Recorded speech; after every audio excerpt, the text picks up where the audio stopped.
This is a commitment, interesting kind of month for Gemini Risings for October 2020. That I don't want to encourage you to pick a side necessarily, but you might be led to actually find that to be the best choice between friendships and love and relationships, hecticness, shit going down in general.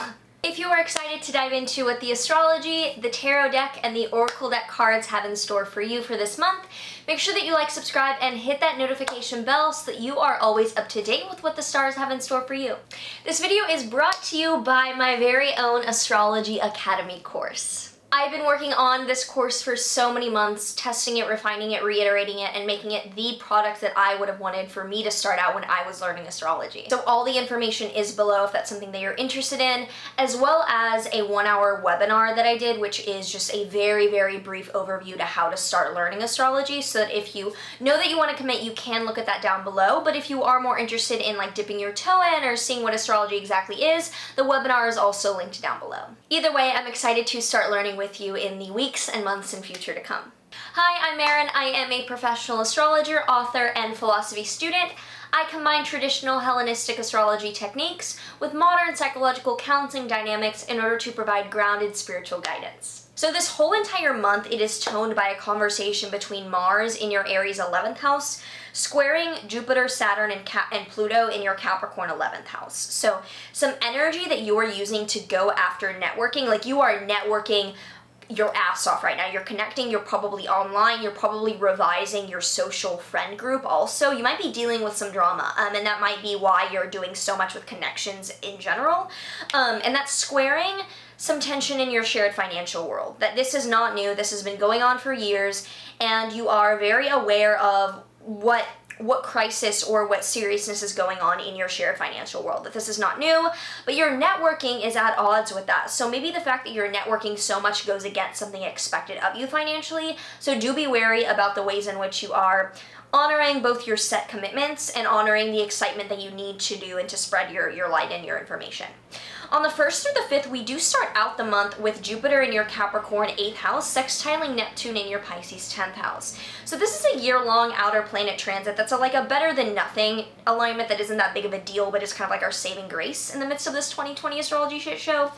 The growth that is coming from challenge in your shared financial world, or even if you're in your the 8th house is where this is activated, so that can be shared finances. That can also be the occult. If you're like pursuing occult studies, this is actually either shared finances or the occult is opening up opportunities in your career house. That there are career opportunities coming from more of the deep things that you're dealing with, albeit the difficult deep things that you're dealing with. There might also be some deaths that are actually opening up career opportunities for you, interestingly enough.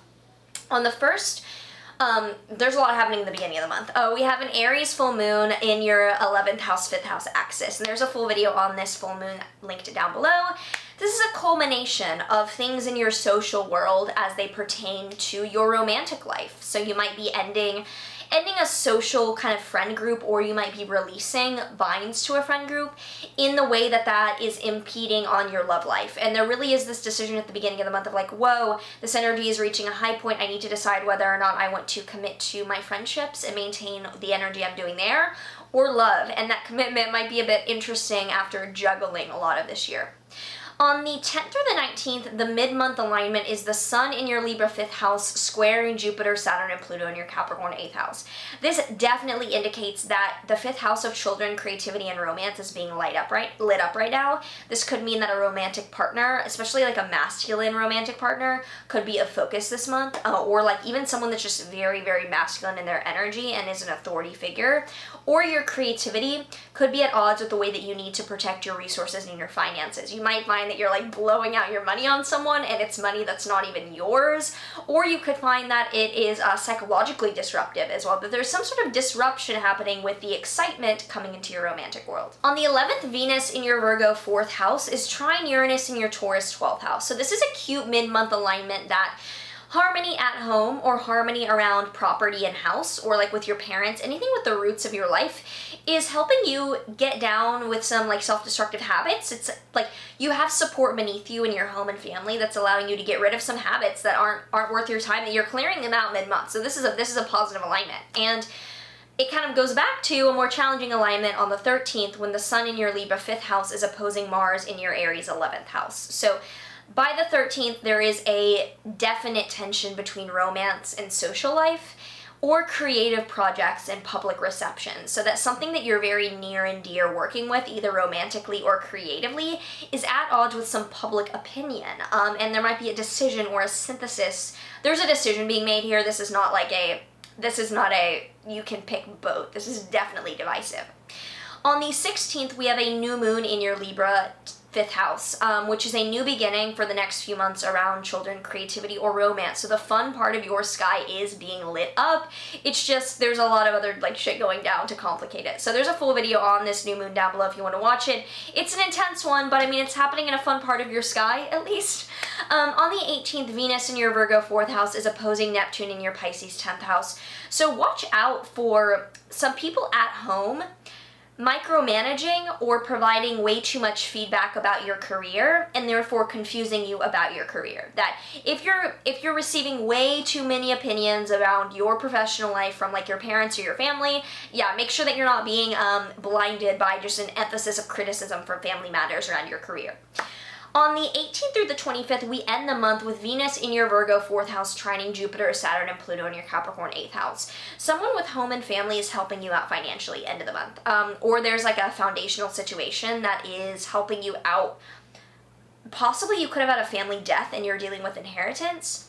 Or simply your parents might be helping you out with paying some debts. That's the kind of alignment that is really positive but very mature at the end of the month.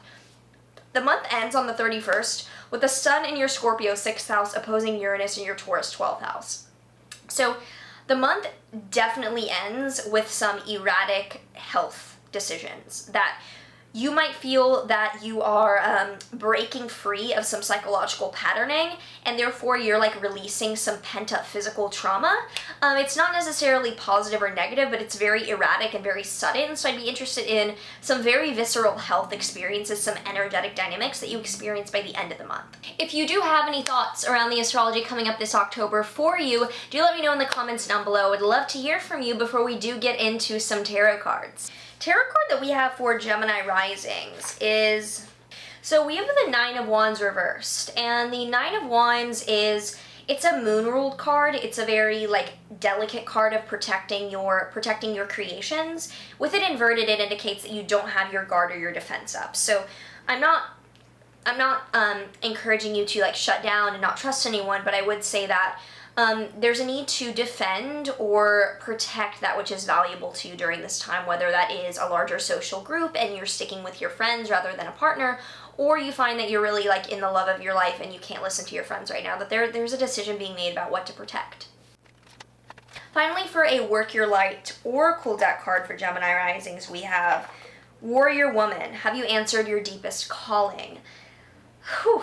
Yeah, I can already feel even though the astrology says what it says, I'm not even a super intuitive, emotional person, and I can feel the emotions from Gemini Risings right now watching this, where you kind of know are you answering your deepest calling, or is the crisis that all these different areas of your life are indicating showing you that you're not necessarily on a path of truest alignment, and this being what am I a warrior for, and what do I need to cut away to find that? If you enjoyed this and you would like to check out my personal consultations below, if I am open for readings, I would love to read for you. And if I'm not right now at this time, you will be notified of a waitlist and places to join so that you can hear when I am reopened. But other things, astrology webinar is down below, 1 hour to really get you started and learn from me directly, what the first things I would guide you on are. Astrology Academy is down below if you are ready to dive into this on a semester-esque, really committed level. I'm excited to learn with you in that way. But either way, do let me know down below any thoughts that you have about this October. Would love to hear from you. Like, subscribe, do all of the things, and sending so much love. I will see you in the next one. But there is one thing you're all forgetting, that endless morning will turn to night, and when you